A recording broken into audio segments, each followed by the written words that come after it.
Hello and welcome to the Success Showcase. I'm your host, Eric Lopkin from the Modern Observer Group. And with me, as always, is Chip Janiszewski of the Happiness and Success GPS. Chip, how you doing this week? Doing great. How you doing, Eric? Doing fantastic. We finally got some real spring weather out there. Well, yesterday was summertime. I wore shorts. Yeah, as people are dealing with having been stuck at home during lockdowns for various amounts of time, having this beautiful weather, being able to go outside was a real pick-me-up for a lot of people. Oh yeah, I mean, my wife and I have been, we're stranded here together, and we walk every day. And 2 days ago, we went to the Crescent Lake Trail out in Southington on a lake, and then yesterday we went to Collinsville, which is just a beautiful little town that the Farmington River Trail goes through. And Collinsville was buzzing yesterday, but with masks and physical distancing. I don't say social because we're social right now, and social goes far beyond physical, but it's just great to see everybody out there, and everybody's in such a wonderful mood. I mean, that's the silver lining in this cloud today.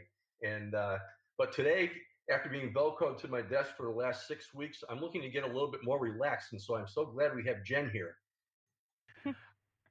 Yes, our guest today is Jennifer Worhle, and we're going to be talking about Qi Gong and meditation and other forms of relaxation and stretching that she shows in her videos. Jen, it's great to have you here.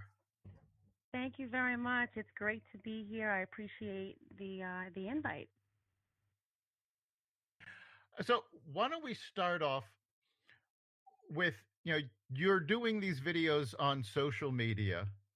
Tell us a little bit about what the content of these videos has been and, how you came about it. Sure. Well, it really inspired me to do it because of this quarantine, and I started my business 2 weeks before the pandemic happened, and figured, what's a better way?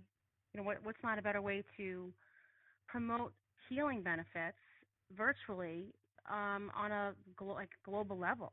And I found that doing short videos with Qi Gong exercises and breathing techniques and yoga exercises, it would benefit people in many ways to just pause for a moment, take a breath, and try these things out and see how it works for them.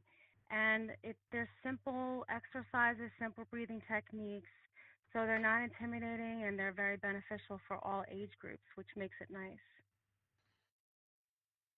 Yeah, I've been on there, and I love the way that you have it set up because it's basically issue based, and each video is only a couple minutes long, and it just tackles like one thing. So it's great to take away, and I'm going to be using it as reference for the different things that are there. So obviously you'll give us the information as far as to access that before we go today, but I find them to be very, very great to use for different things that I got going on, and other people too. They'll very much be able to identify with them. It's not like going to a normal class where you have to sit there and go through a zillion different things. I love the one topic focus.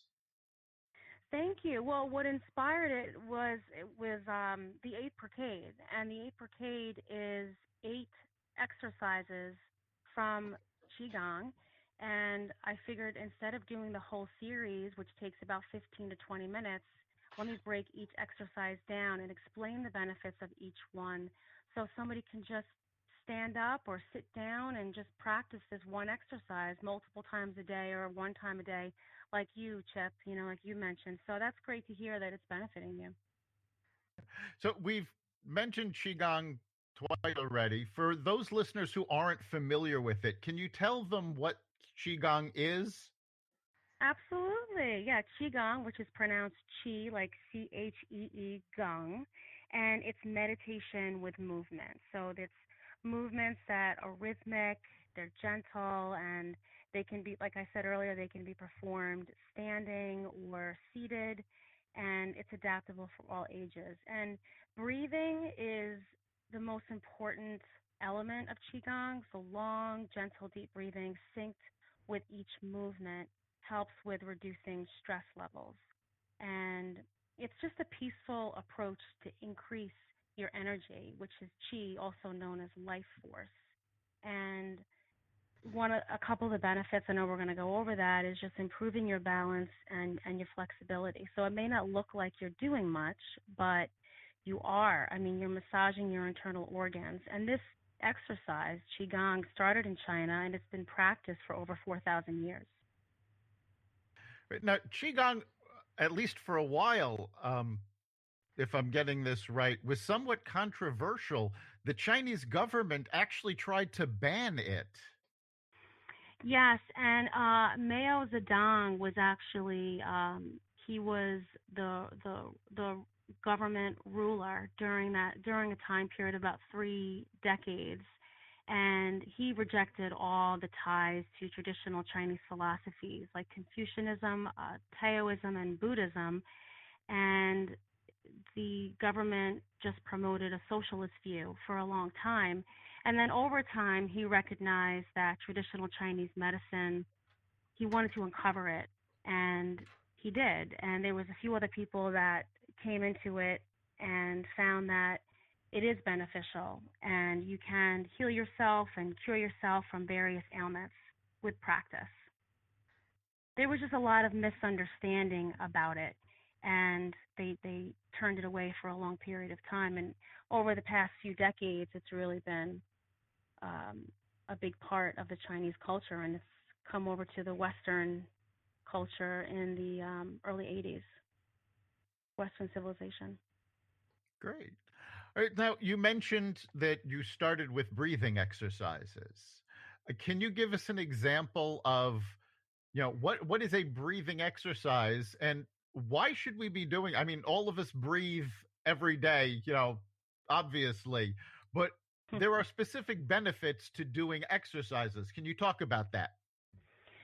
Sure. And the breathing exercises that I've shared on social media are yoga inspired, but you can incorporate them with Qigong as well. So what I mean by that is most of us breathe through our chest and hold a lot of our tension and stress in the shoulder and chest region, which can create, back problems. Our shoulders feel tense. We carry a lot of emotions in that area. And if you take it, all the way back, and you remember watching, or if you have grandchildren, which I know, Chip, that you do, if you watch a baby sleep and you observe how their belly rises as they inhale, and as they exhale, their belly compresses. And it's very gentle and very rhythmic and slow. And that's the right way to breathe. And over time, we forget that because life is just happening and we're not thinking about breathing because it's just, well, I take a breath in, I take a breath out. It's just my natural way of operating. But when you take the time to observe your breath, you can really enhance many things. And one of those things is your stress levels. You can lower those stress levels, and you can enhance with practice. You can maintain those levels just through breathing techniques. So taking a deep breath in through your nose and out through your nose consciously lowers your stress, lowers your blood pressure, and many other benefits, which we'll get into. But and that takes some practice, Eric. It really does, because some people, they have a hard time. Well, what do you mean breathe through my stomach? Or so with Qigong, for example, when you breathe out, like the dantian is the lower stomach region, which is right by the belly button area. And in Qigong, that area is focused on often. And when you're breathing in, you're expanding, and when you're breathing out, you're compressing. So with certain movements, you're using your breath to move. It's not so much exactly moving your arms and your hands, you're allowing the breath to move through you. And this relates to breathing. So there's Qi, which is Qi. So that's Qi and Qigong. And then there's Qi, which is Chi. And many people say, well, what's the difference? It's pronounced the same, but there's two different words. So Qi, if you think of it this way, is air and oxygen. And we need that to survive. And then Qi is our internal energy. And these exercises, the breathing as we sync with the movement, this energy circulates in our body. And as we get older, some of it escapes, or actually a little bit each time each moment it escapes. And then eventually it goes away and then we expire. But we're all born with this chi until we go and we leave this planet. So it's important to understand that, that those are the two differences. And, people think, well, you can't see this chi, but right, you can't see it, but it's there. It's a life force, and anything that's living this life force is going through it. So we learn how to channel this energy internally, and it syncs with our breath as we move. That's why it's a meditation with movement. That's why these movements are very rhythmic and soothing and peaceful, almost like a dance, because we're allowing this energy to circulate through us. Nice. And for our listeners, just to clarify, the chi with the air is QI. The chi, which is your life force, is the CHI. It's actually reversed. So, sorry. so that's okay.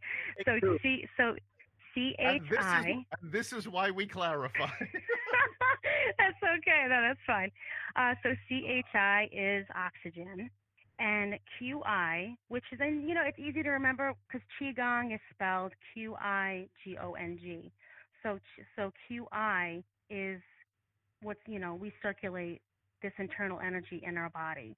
And then, not to get sidetracked, but I wanted to mention that meridians play a big part in Qigong. So, because as a basic traditional Chinese medicine definition of meridians of the body is just a network of energy channels. So they're thought to connect the surface of our body with our internal, through our internal organs. So it's a connection. And as long as qi, or energy, basically, can flow through our energy channels, then disease can be averted. And every organ and major region in the body needs energy in order to function. So our energy, that's why a lot of Qigong practices are done outside, because back, if you look, the history of Qigong, they replicated nature, how the animals moved, and trees, and just the air and the grass and the flowers, becoming one with nature. Everything is so fast in our society, and we need a balance to have the fast and the slow. And the Qigong helps us come into balance and slow down. And, that energy comes from that air. What we eat, the nutrients from our food, also plays a big part in that as well. So the Qigong exercises are actually very holistic. It's not like a Western exercise where you're exercising your abs or you're exercising your glutes or focusing on a specific part. Your exercises for Qigong actually affect your entire body.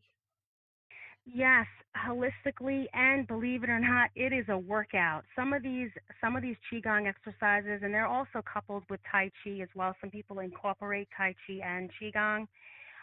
They definitely, you can build up some heat for sure doing these.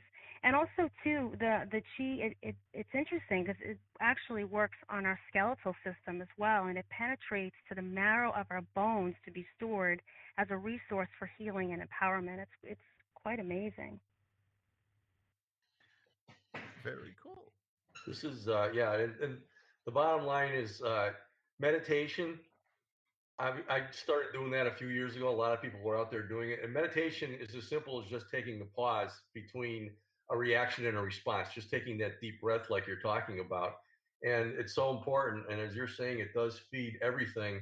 And in watching your videos today, one of the breathing exercises that I saw, I'd been acquainted with a few years ago, and that was the 7-11. And basically all that was just a slow way to inhale, hold it, and then a longer exhale. And I think you went through it like 4 or 5 repetitions and so on and so forth. But I can imagine that if you're having a rough day or stressed out or whatever, if you just pause a few moments to do something like that, it really serves a wonderful purpose as far as calming you down, not to mention all the benefits it's doing for your